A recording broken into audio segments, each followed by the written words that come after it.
For listeners who are blind, have low vision, or have another print disability, which makes reading, holding a book, or turning a page difficult or impossible. The content is copyrighted by the respective publishers. For more information, please visit us on the web at nfradioreading.org. Hello, this is Janice Marie Hunt, and for the next hour, I'll be reading from the Sunday, February 1st, 2026 issue of the New York Times business section on the Niagara Frontier radio reading service.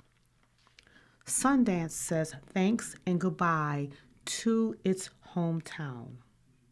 The actor Ethan Hawke wouldn't be Ethan Hawke without the Sundance Film Festival. The director Cathy Yan might have given up her filmmaking dreams without it. And the producer Matthew Greenfield may not have become president of Searchlight Pictures if Sundance had not accepted his first film, Star Maps, into the festival in 1997. As the thousands of movie industry insiders and fans made their annual pilgrimage here for the Sundance Film Festival last week, their memories about the event's past threatened to overwhelm the films. That is because this was the last year the event was being held in Park City, its home for 40 plus years. Its future home is Boulder, Colorado. And because this was the first festival since the death of its founder, Robert Redford, as a generation that grew up on Star Wars, it's hard not to feel a disturbance in the force, says Mr. Hawke, who first came to Sundance in 1994 as an actor in Reality Bites. He returned the next year with Before Sunrise, a movie chosen by Mr. Redford for the opening night. Or as Mr. Greenfield put it, I feel sad in a nostalgic way, but I also feel hopeful that it's an opportunity for the next phase.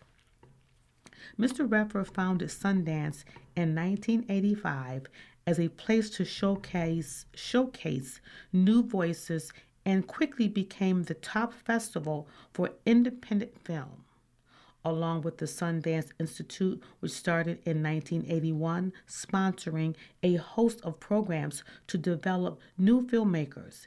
These nonprofits have fostered a roster of talented artists and their movies, including 3 of the 5 best directors in this year's Oscar race and all 5 of the documentary features.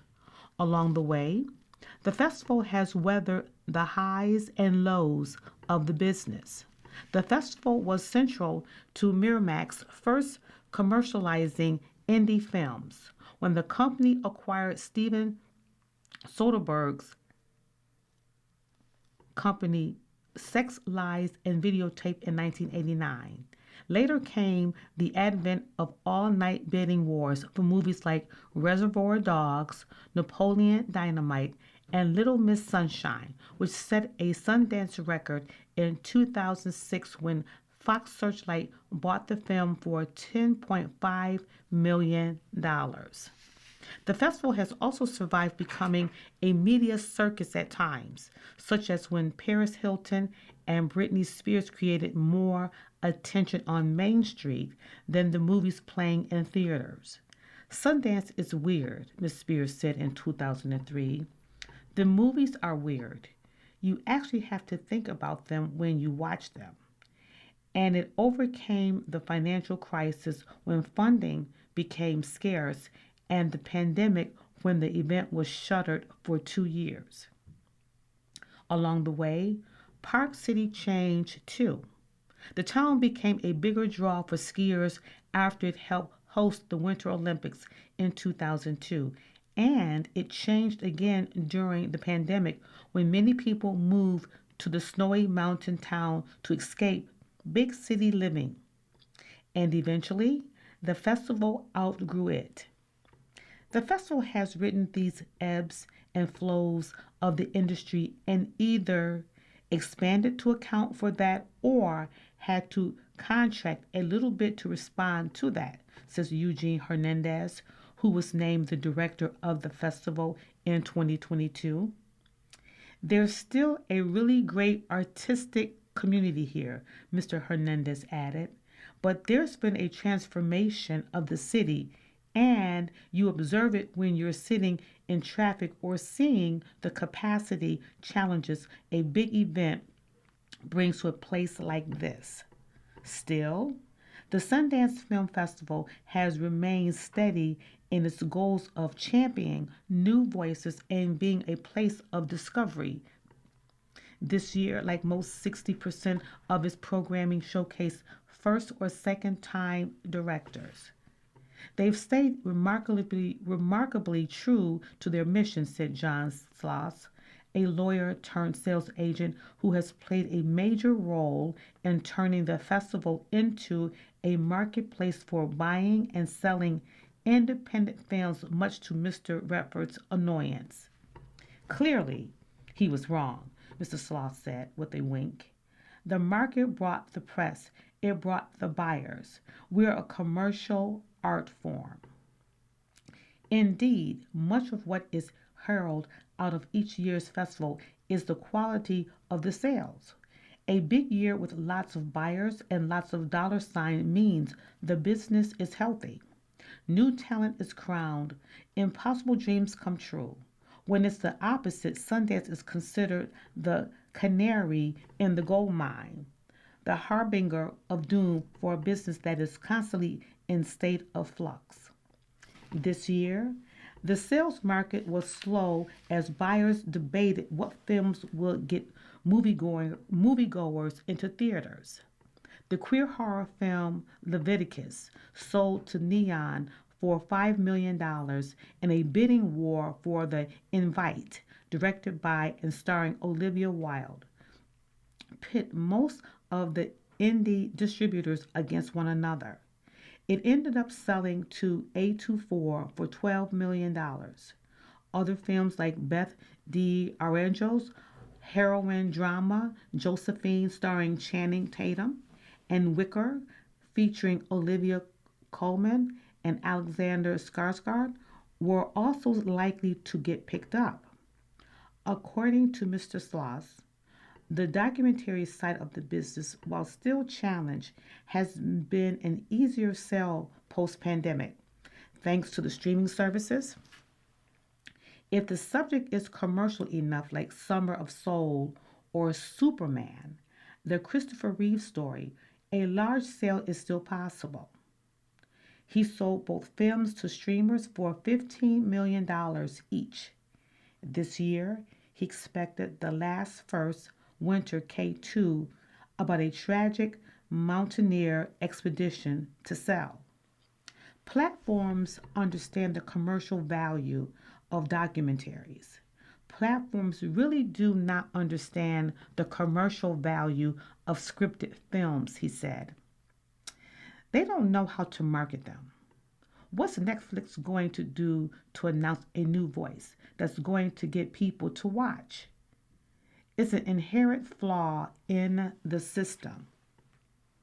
To the directors of Little Miss Sunshine, Valerie Faris, and Jonathan Dayton, the dream situation they experience here in Park City, fresh-faced directors, high-profile sale, nationwide promotional tour, box office grosses, and the Oscar stage feels like an impossible thing for younger generations to replicate because the movie industry is in such turmoil right now.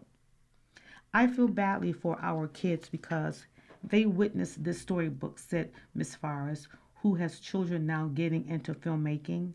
We never allowed ourselves to dream that something that like that could happen because the process of getting it made was so hard.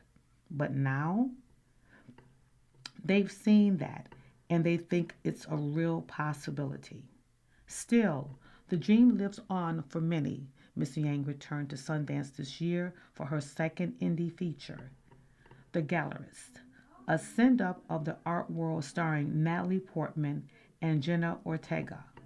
The film marks her return to independent filmmaking after Warner Brothers scooped her up in 2018 to direct Birds of Prey, just months after her first movie, Dead Pigs, won a jury prize at the festival. It's really nice to be back for the last Park City one, she said. It's a very different experience this time because we are no longer the kids, but it's that same indie scramble. And now the show will go on elsewhere, a different city with a different host of challenges and opportunities. The thing about Sundance is, though, it's always been connected to the place. It's really about the community, the filmmakers, the audience, and how do you bring independent films to a broader audience, said Mr. Greenfield, the president of Searchlight Pictures. That will remain, and in some ways, being in a new place will help revitalize that. A tabloid takes aim at a new town. The California Post hits the West Coast. So is Hollywood ready for its own page 6? They now call it the Dunroe Doctrine, President Trump told reporters after American commandos captured President Nicolas Maduro of Venezuela last month. He seemed pleased that his foreign policy strategy could be distilled into a quippy two-word phrase riffing on the 19th century Western Hemisphere focused Monroe Doctrine. And whom to thank for that line. The New York Post, an influential part of the Rupert Murdoch media empire, which coined the portmanteau in a front page headline. Fox might be the moneymaker, but the Post has long been understood as Mr. Murdoch's ID. The tabloid, started by Alexander Hamilton more than 220 years ago, obsessively covers issues like crime and immigration alongside celebrity gossip. More recently, it's added cancel culture to the list.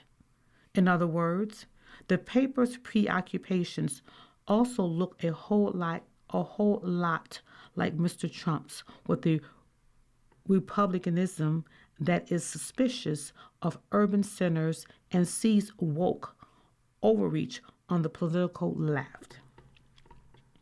The Post, once strictly a regional paper, has found an audience around the country. It has 100 million unique monthly visitors to its website and is the third most read newspaper in America by print circulation, having overtaken the embattled Washington Post in 2023, according to figures from the Alliance for Audited Media. Now, it's a surprising new effort from the Murdochs to export the New York Post brand of screaming headlines to the West Coast with a newspaper run by an Australian. In November, the biggest names from News Corp, the parent company of the Post, descended on the Fox studio lot in Los Angeles for a private coming out party for the California Post, which started publishing on Monday. News Corp's chief executive, Robert Thompson, summoned key advertising clients, including Amazon and Disney, to mingle with Keith Poole, the Post editor-in-chief, and the new California Post editor, Nick Papps. The Fox Corp chief executive, Lachlan Murdoch, new UK chief Rebekah Brooks, the Wall Street Journal editor, Emma Tucker, and top tabloid editors from Australia joined the party. And there was 94-year-old Rupert Murdoch. The message was clear. This is not a dip to test the frothy waters of Hollywood, but a well-funded push to cement the Post as a national brand. While its newspaper peers have been shrinking or closing, the Post's obsession with local news has helped turn it into a wider phenomenon. No story is too small to turn into a national culture war, and on that front, California offers rich new material. Mr. Poole, who calls Common Sense the publication's guiding light, says the paper's worldview has so far been welcomed in the Golden State. They are hankering for a brand like the Post to be able to say publicly what perhaps they're frightened of saying themselves, he said. Others say that the tabloid's crusades are corrosive. Donna Lieberman, executive director of the New York Civil Liberties Union, said the Post acted as a propaganda machine for the Trump administration to promulgate biases and fear about immigrants contrary to all the data that we know. Already, the Post has picked its West Coast villains, Governor Gavin Newsom and Mayor Karen Bass of Los Angeles, whom it has labeled California Democrats, and the issue it will slam them for homelessness, the government's response to the 2025 wildfires. A social media ad for the California Post alluded to Mr. Newsom's signature quote with "here to trim egos." Some favorite themes have migrated west with the paper. Just as the New York Post is always warning that Manhattan billionaires will leave for Florida with the advent of new taxes, the California Post has sounded the alarm that Silicon Valley billionaires are also headed for Miami. Meanwhile, the tabloid has written about a wealthy California town advertising for diversity, equity, and inclusion interns, and Los Angeles, the opinions pages recently warned might be a third world basket case. Suffice to say, the Post is making itself at home. The Post is fun to read. In December, the digital market intelligence company SimilarWeb ranked the Post number 9 among the top U.S. news websites, up from number 12 5 years ago. And the paper has kept its website free, while many of its competitors have erected online paywalls, giving it outsized impact on social media. The tabloid's sway over the national conversation is harder to measure, but crime, immigration, and cancel culture are all issues that helped Mr. Trump return to the White House a year ago. This time, the president was buoyed not just by red state support, but by an increase of votes in blue cities like New York and Los Angeles. He also picked up a raft of tech and finance donors based in part on concern over woke culture and anti-Semitism, subjects that the Post covers extensively. Mr. Poole said that the majority of its New York readers are registered Democrats. The political strategist Stu Loeser, who was Mayor Michael Bloomberg's press secretary, described an ambient quality to the Post's impact, saying its articles often permeate social media, TV, and podcasts. I frequently hear people say, "I don't know where I heard this, but," about Post articles, Mr. Loeser said. Bill de Blasio, who was a regular target of the newspaper during his 2 terms as New York's mayor, said, "There's plenty of people who would never agree with the Post's worldview who still read it for entertainment value." There were Mr. de Blasio's mid-morning Brooklyn gym trips. The tabloid pointed out that he had a full 30 minutes blocked out for changing his clothes. The sad fate of a groundhog he dropped. Staten Island zoo officials were zoo officials went to great length to hide the death from the public and keep secret the fact that Chuck was actually Charlotte, a female imposter, and the revelation that the mayor's regular coffee order was a double espresso with 4 sugars. I cringe every time I have to get an aide wrote. Most seriously, the paper relentlessly covered the federal investigations into Mr. de Blasio's fundraising. Despite all that, the Post is fun to read, said Mr. de Blasio, who more recently has been in the tabloids' pages regularly for his chaotic love life. They're witty as all hell. Historically, the Post operated at a loss, sometimes of more than $40 million a year. But in 2021, Mr. Thompson, the News Corp chief executive, declared that the Post was finally profitable after deep cost cutting.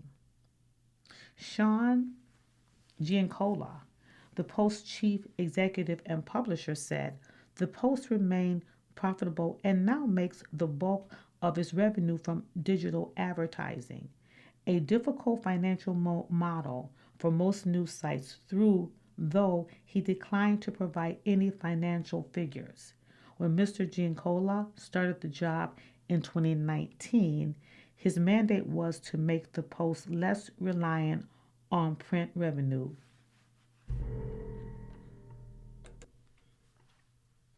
And the only way to make a digital brand, he decided, was a national brand. A lot of its readers, executives discovered, were already in places like Florida, Texas, and California, though advertisers still viewed the Post as regional outlet. Every CEO reads the Post, Mr. Giancola said. Do we get credit for that? Not nearly enough. He pointed to comments from Jamie Dimon, the chief executive of JP Morgan Chase, who said the Post was his first read of the day in a 2024 interview with the Wall Street Journal. California is the second largest media market in the United States and has had economy larger than that of most countries. It felt like a natural target. If we actually expand to another territory on the other side of the country, perhaps people will start to take notice and really actually realize we are a national brand. So it will open up a different budget, different partnerships, Mr. Poole said. According to Mr. Giancarlo, print editions of the California Post will replace the physical New York Post in California. The Post already prints there, so it wasn't a big lift to switch, he said, and the physical front page matters, a counterintuitive strategy in an age of sharply declining newspaper circulation. Its first California cover headline, Oscar Wilde, dredged up drama between the brothers Josh Safdie, the director of the Oscar contender Marty Supreme, and Benny Safdie, who directed last year The Smashing Machine. Conservative media ecosystem. The tabloid style, for good or for bad, is more consumable and easier to follow, said Liz Smith, a Democratic political strategist. Ms. Smith became a household name in the tri-state area after the Post revealed she was dating Eliot Spitzer, the former New York governor. Eliot and DeBabe blared the 2013 cover. They looked for storylines that tap into not just political narratives, but cultural narratives. This often involves turning newsmakers into larger-than-life characters. The paper's favorite targets are typically Democrats or those embroiled in a sex scandal. Ideally, they both are.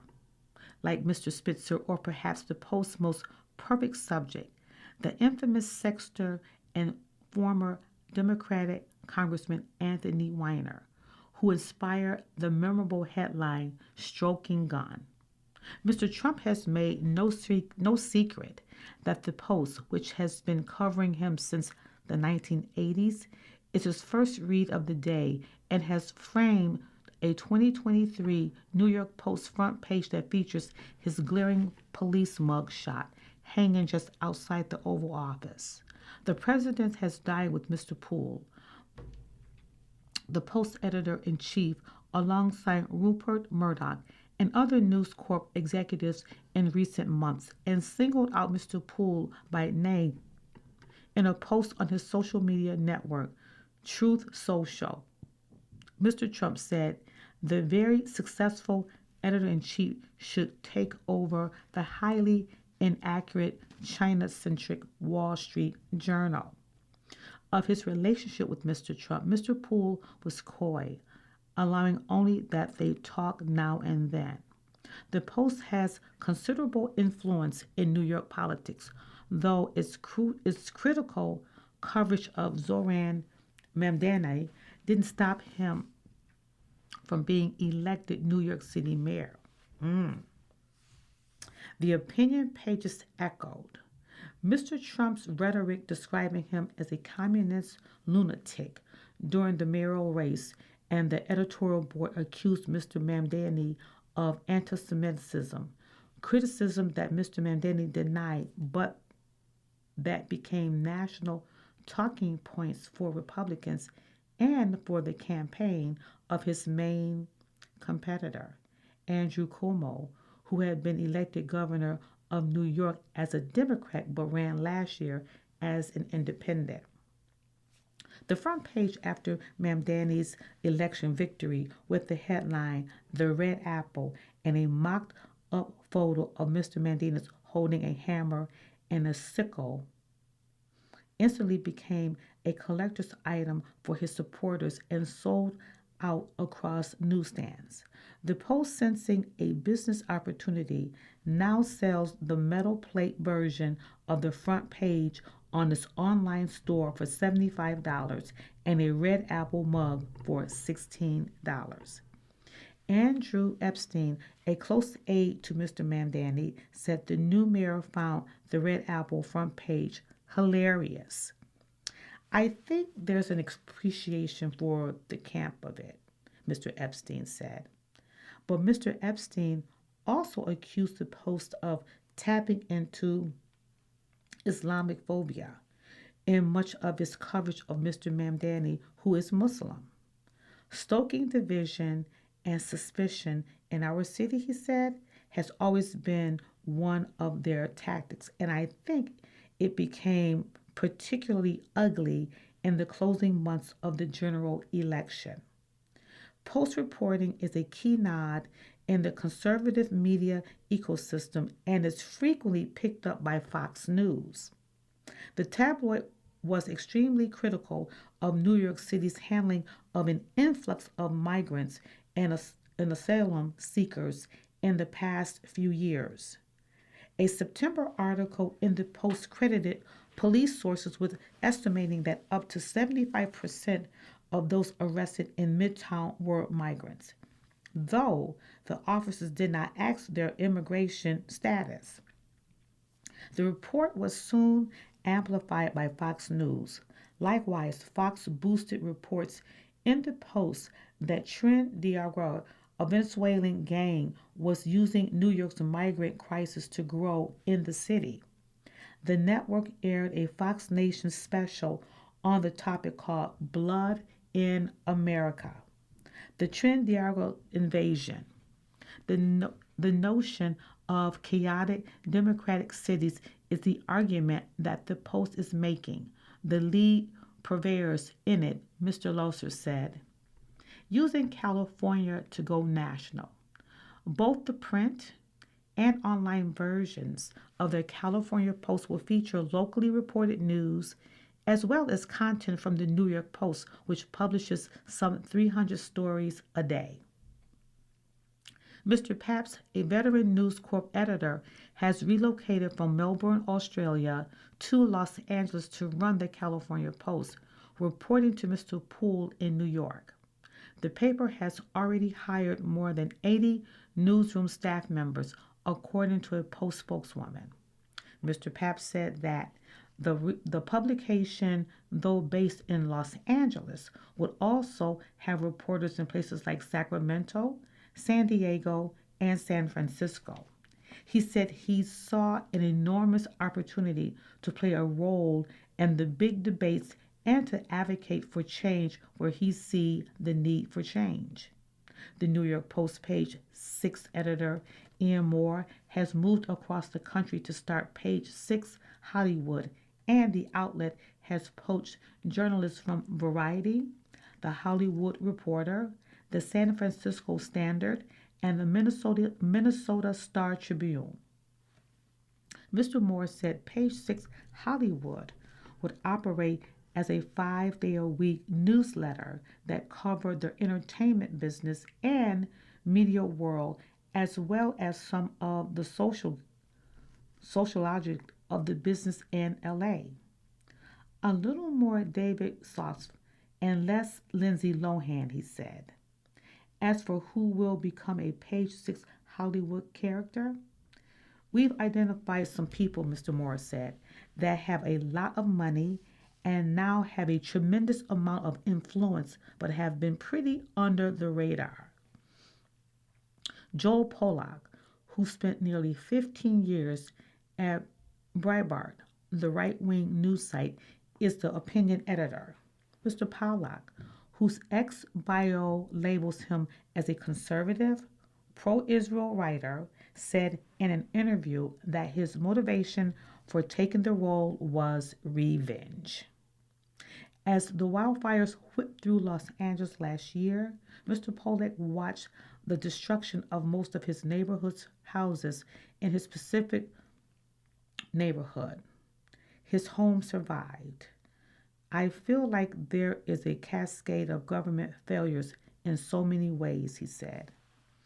Ken Doctor, a media analyst and the chief executive of Lookout Local, which has news websites in Santa Cruz, California, and Eugene Orr, said that most local newspapers in the state were shadows of their previous selves and that the Los Angeles Times had rescinded as a force.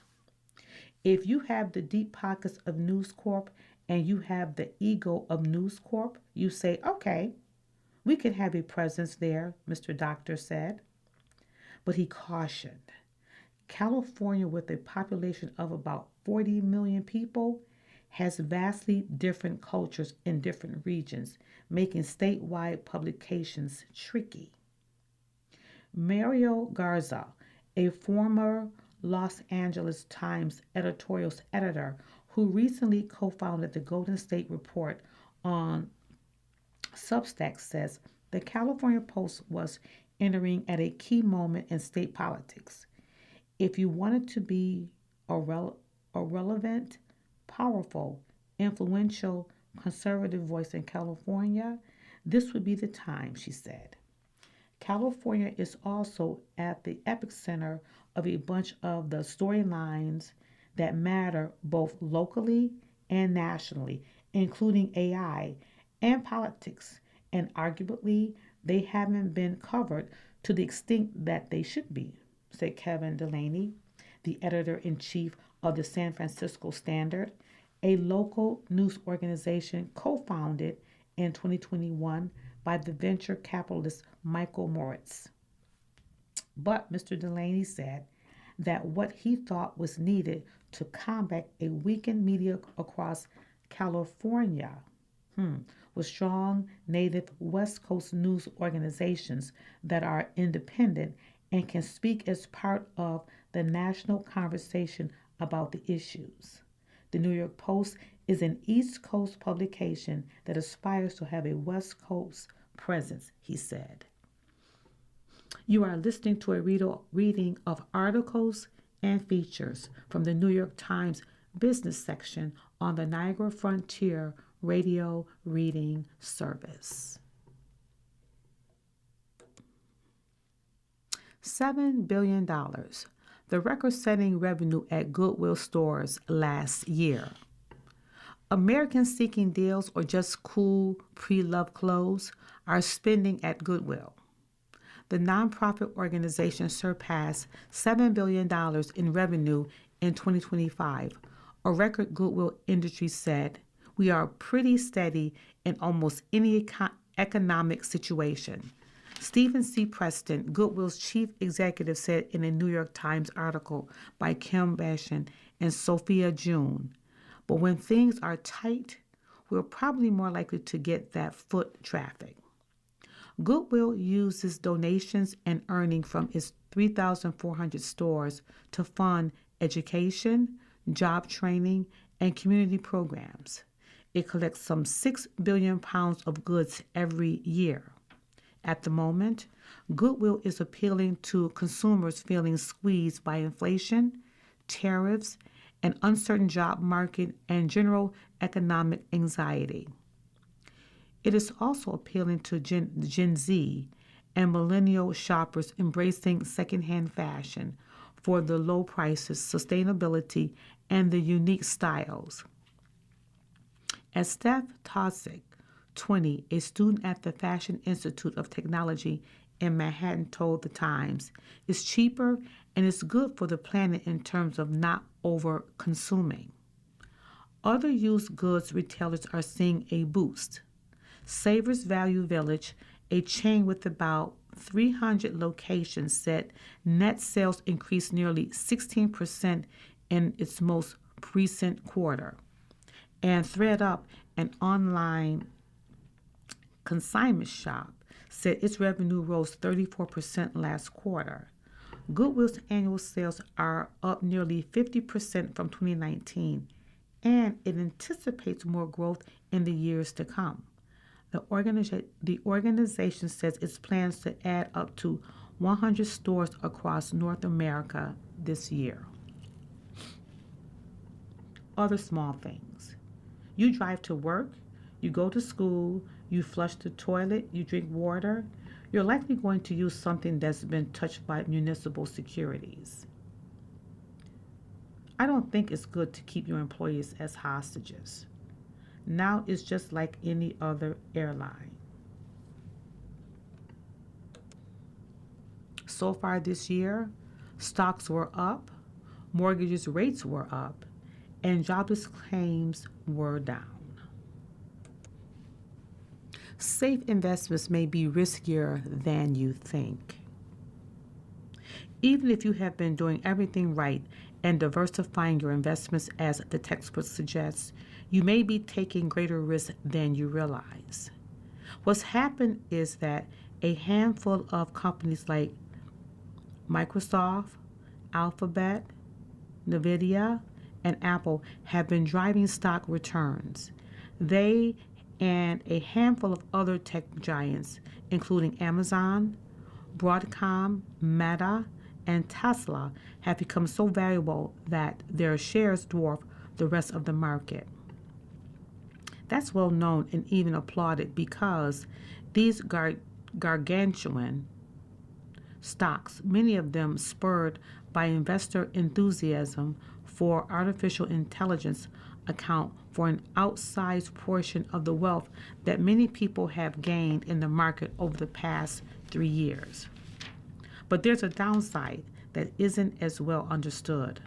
The market has become so highly concentrated that even the most comprehensive U.S. stock index funds are no longer well diversified. In fact, by a strict legal definition, they now are not diversified at all. If you believe that by buying an index fund that mirrored the entire stock market, you were being protected by true diversification, it's time to reevaluate this crucial assumption. Why spreading risk matters. The adage, don't put all your eggs in one basket, is a reasonable starting point for thinking about long-term investing. It basically means owning a sufficient variety of securities to give yourself protection if some of your holdings run into trouble. Holding broad index funds is a standard way to accomplish this. Owning a bit of everything in a publicly traded market is usually said to give you plenty of diversification. The vast literature on finance has suggested this for more than 50 years. While I believe it's still largely true, it isn't entirely correct.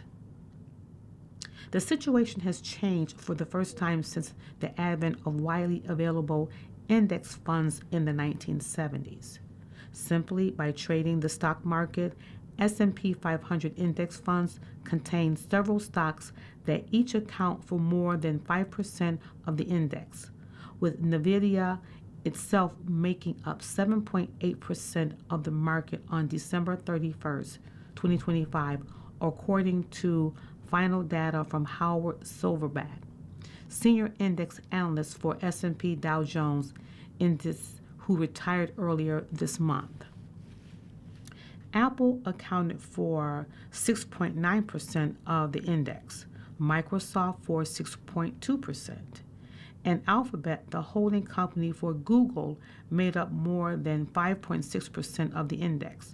When you include both of its share classes, combined, the value of the four stocks was equal to more than 20% of the S&P 500.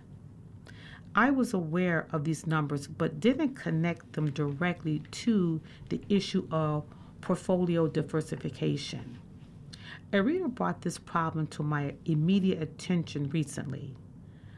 Fidelity Investments has sent her and other fund shareholders a letter saying that since November 10th, two major index funds, Fidelity 500 and Fidelity Total Market, were operating as non-diversified funds. She wanted to know whether the funds had changed in an important way. Why wouldn't they still diversify?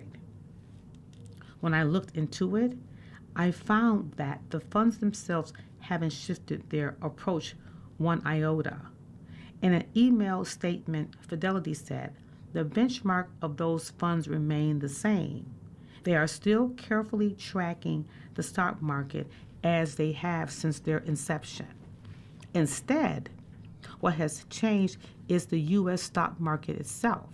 It has become so top-heavy that index funds mirroring the overall market are breaching legal thresholds for diversification set by the Securities and Exchange Commission to protect investors. Fidelity was merely notifying its customers that it was making a legal adjustment in its funds, acknowledging this shift. Something, as I learned, that Vanguard, State Street, BlackRock, and other companies with similar funds had already done in their own legal filings. 5% and 25%. Vanguard began making changes in disclosures for its broadest U.S. stocks index funds in 2024. Michael W. Nolan, a Vanguard spokesman, told me 5 years earlier the SEC had given index funds the authority to operate in a non-diversified way as long as they disclosed that change to shareholders and if it happened solely because the market had itself become non-diversified. The issue arose in 2019 for funds tracking so-called growth indexes, which focus on rapidly expanding companies, many with a tech orientation. The rising stock market value of the big tech companies made these indexes extremely concentrated. But now that the concentration has become so acute that it has made broader market indexes non-diversified too.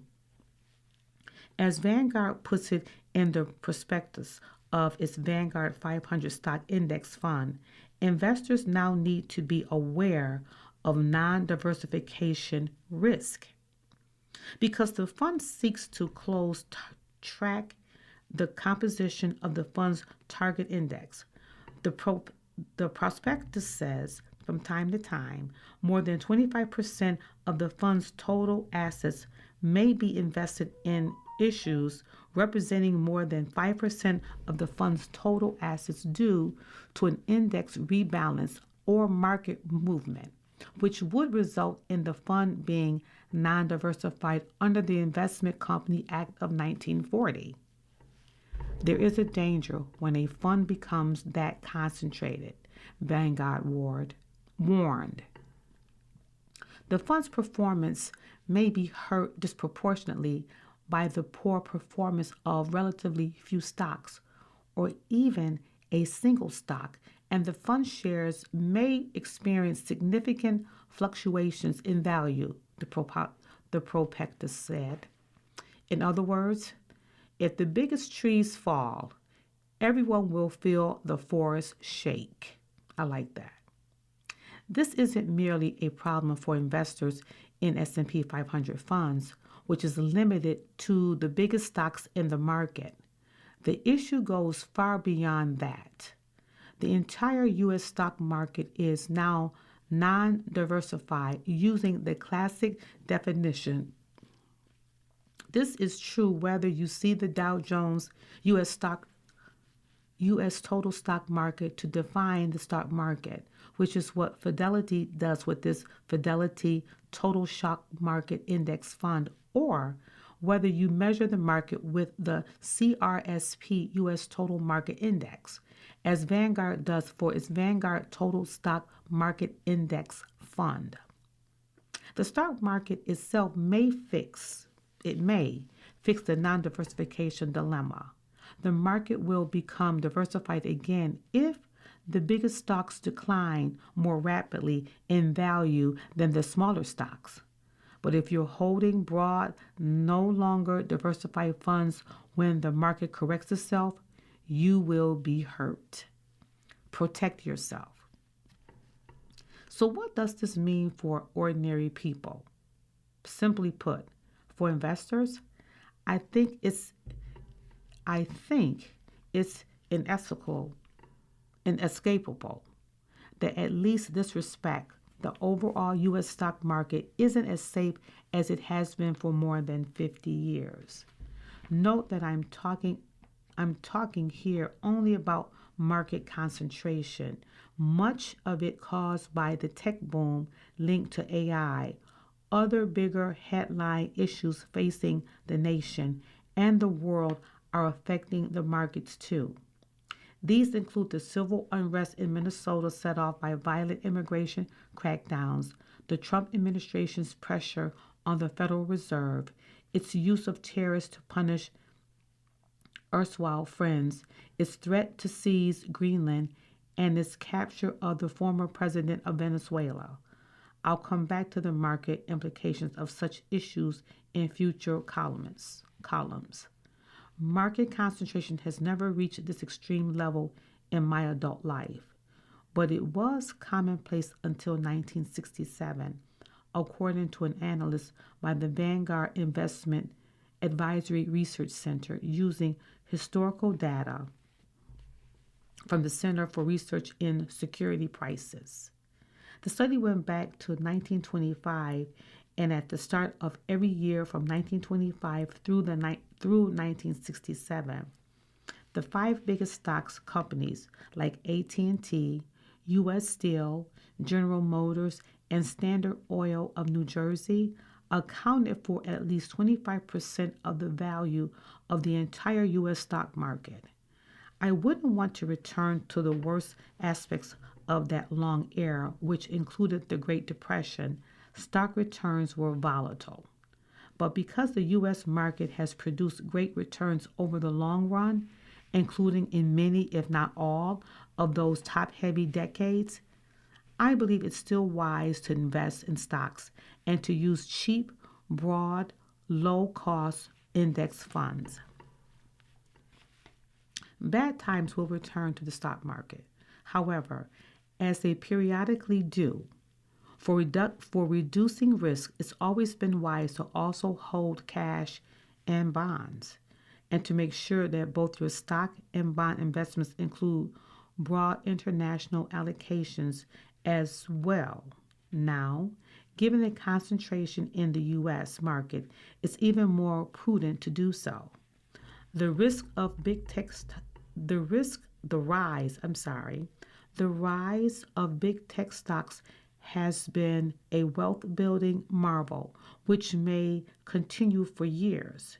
Should the giants stumble and fall, broad diversifications will be a bomb. But it's hard to get it now by investing in the U.S. market alone.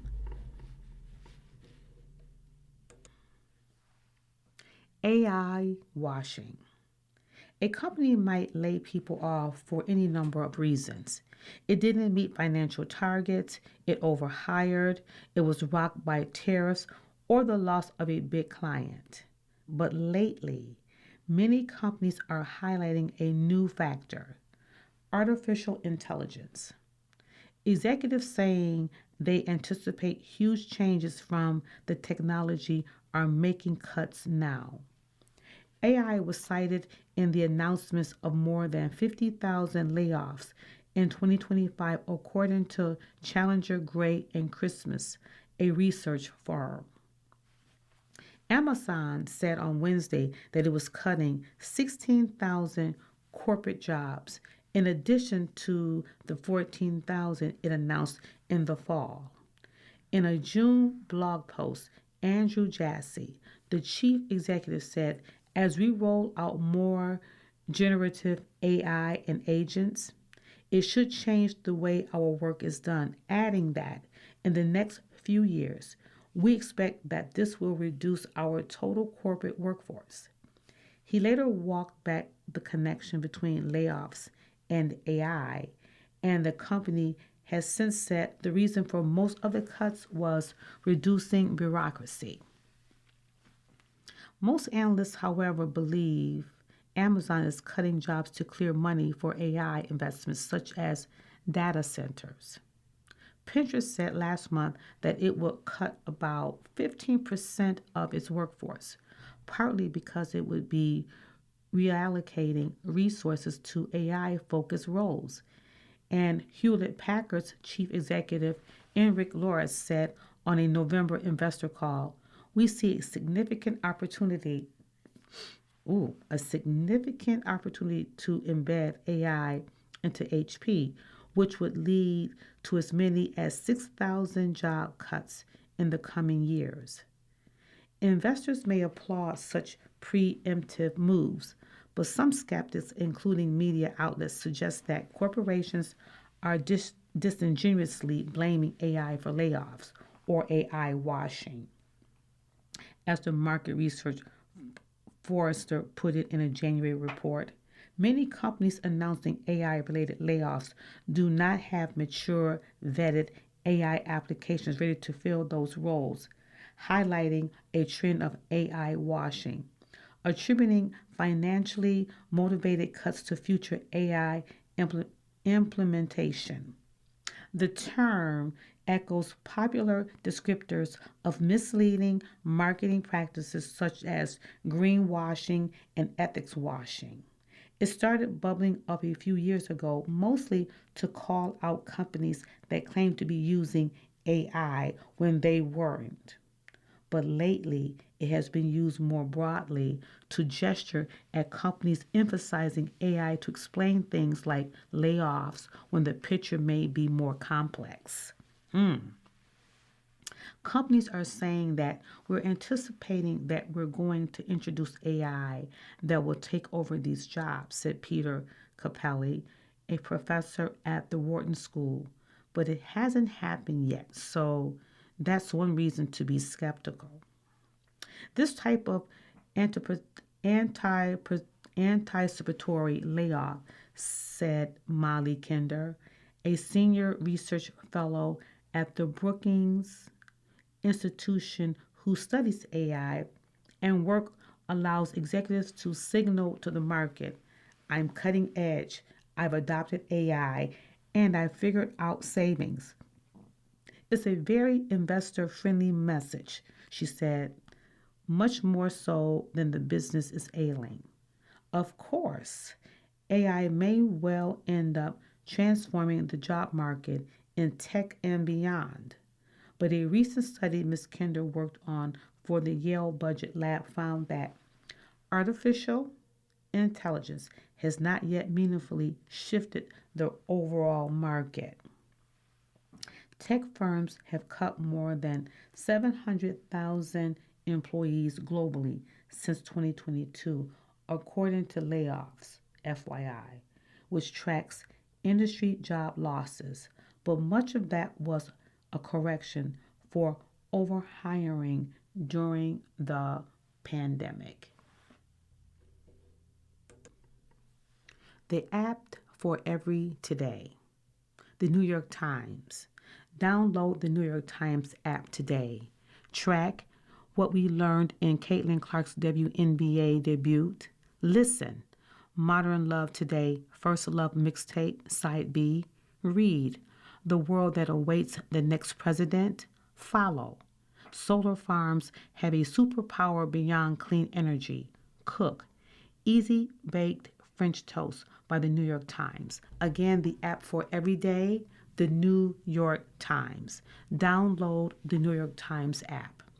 You've been listening to a reading of articles and features from the Sunday, February 1st, 2026 issue of the New York Times business section. We read from the New York Times business section every Thursday at 11 a.m.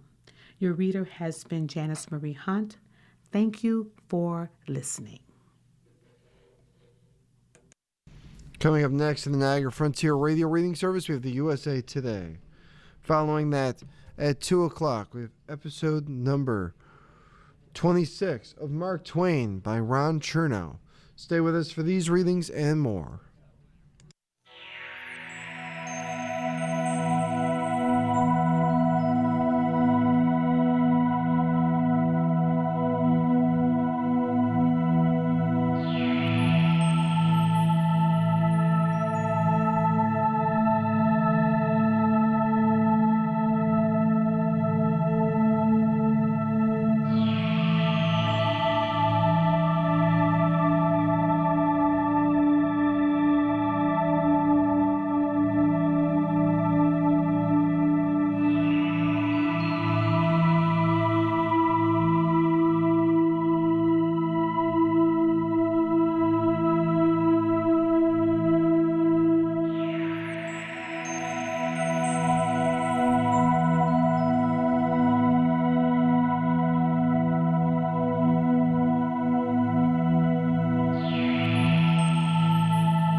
following program is intended for listeners who are blind.